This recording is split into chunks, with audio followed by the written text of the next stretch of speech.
युवा वर्ग के सभी साथियों, भाइयों, बहनों, नौजवानों, आज मैं आप लोगों के बीच एक निर्गुण भजन रख रहा हूँ। कृपा करके पूरा भजन को सुने तथा इस भजन से लाभ उठाए। यह संसार माया का बाजार है और माया के बाजार में किसी का कोई नहीं है।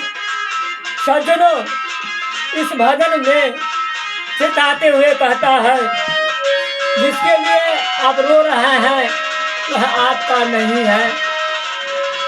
केकड़ा खातिर रो बतारू रोगला बेकार बा।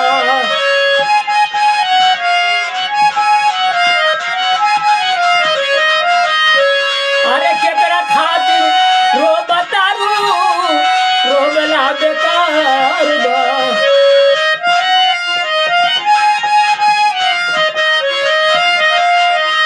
मतलब के बेटा बेटी कुल परिवार बा।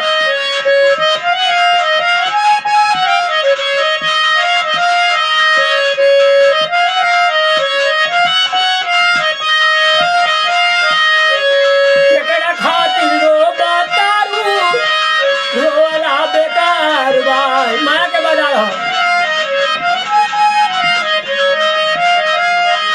केकड़ा खातिर रो बतारू रोला बेकार बा।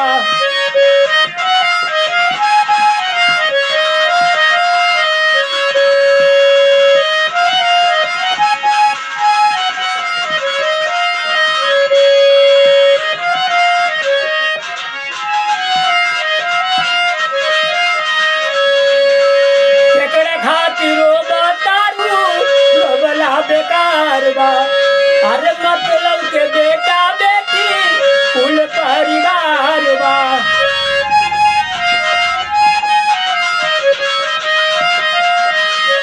दिन रात खाटी खाटी महल बनबलू।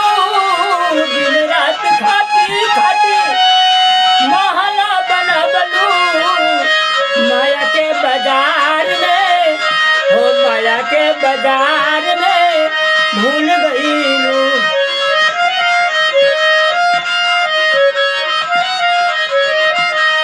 दिन रात खाटी खाटी महल बनबलू। माया के बाजार में खूब भूल गईलू।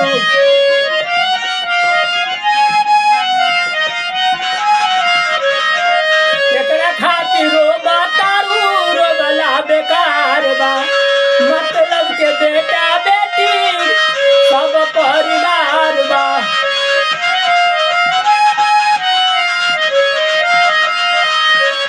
काम नहीं आई केहू, अरे रिश्ता हजार बा। काम नहीं आए केहू, रिश्ता हजार बा।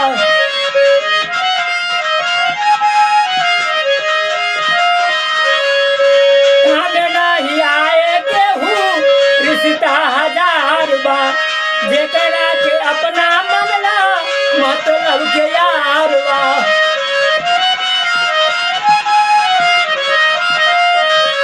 जेकरा के अपना मामला मतलब के यार बा।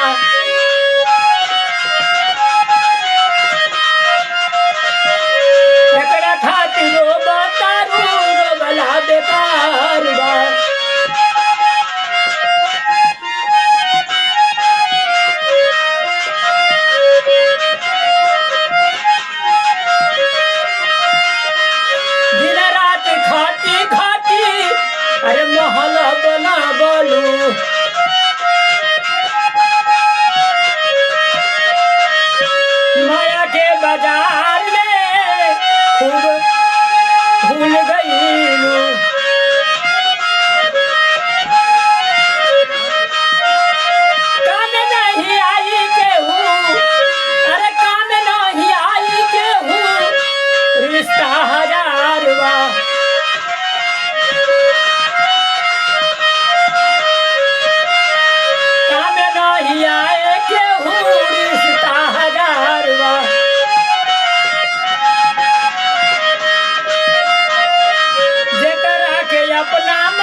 बा।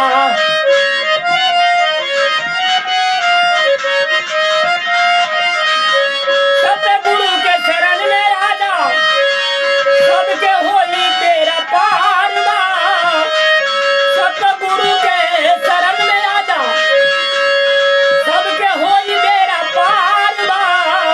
केकरा खातिर रोबतारू, रोबला बेकार बा। अरे केकरा खातिर रोबतारू, रोबला बेकार बा।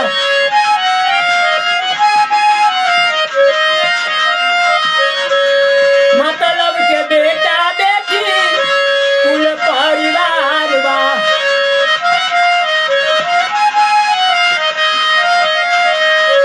दुनिया में केहू नहीं तोहर तोहार बा। सतगुरु के शरण में आजा, सबके होली तेरा पार बा।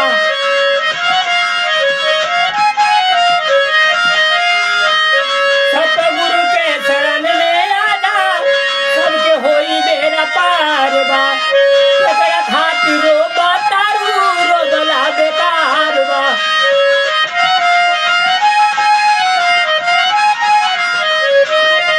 मतलब के बेटा बेटी कुल परिवार बा।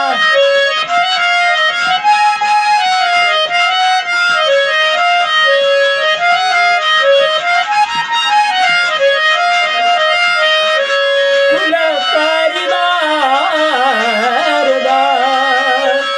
मैं संत श्री कृष्ण भगत देखने के लिए आप सभी को बहुत बहुत साधुवाद तथा शुभकामना सदा मंगलमय हो ये कामना करता हूँ। बड़े छोटे नन्हे मुन्ने बच्चों को आशीर्वाद, बड़े छोटे सबों को हार्दिक अभिनंदन करता हूँ। मैं संत श्री कृष्ण दास की तरफ से आप सभी को चरण कमलों में कृपेखन साहेब मंदी एक अपील है, कृपा करके पूरा भजन को सुने तथा इस भजन से लाभ उठावे, जिससे मैं समझूं कि मेरा मेहनत साकार गया है, बेकार नहीं गया है। साहेब मंदी।